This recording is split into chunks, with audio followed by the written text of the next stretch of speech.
Okay, so this is part 3 of hinge making, flowing easy solder onto your hinge. So you still set it up the same way, like a turtle. Okay. Whew. But this time, instead of putting both in the crevice, you only put the back side in first. And then you still use the wire, slide it through. And then this one, instead of going in the crevice, it just hangs outside a little bit to keep it snug. Okay, now I'm just gonna use a regular paintbrush now, put some flux on there, boop, boop, boop. And I'm gonna use easy solder. And now I'm just soldering regular. I'm no longer trying to tack, I'm trying to flow the entire seam. That's why I don't have these right up against one another. If you can't see it, I would definitely come on up here. One piece of solder will probably do you, because you're just using regular solder pieces now. I'm gonna put flux on the front side of the solder seam. Even though I'm not soldering that right now, what would that be doing?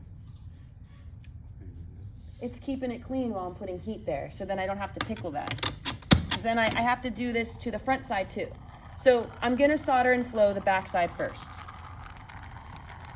So I'm gonna put most of my heat on my locket part, avoiding the hinges. When that goes black,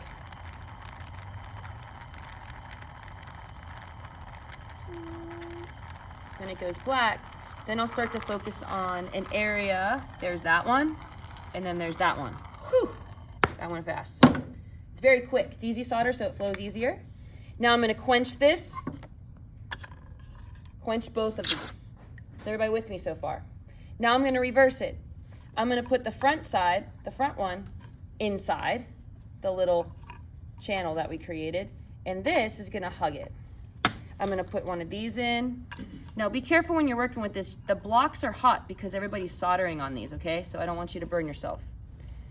You're just butting it up against there so that the hinges are kind of touching like this, but they're not overlapping, so they're not gonna solder together.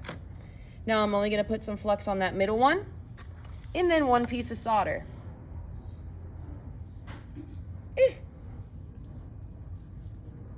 Okay, right on the seam.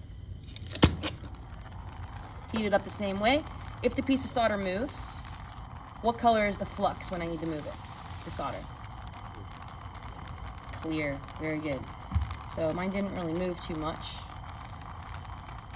Remember, your heat stays on your locket piece. And then when it's black and it's getting hot, go ahead up to the tubing and it should flow. Quench, and you're good to go.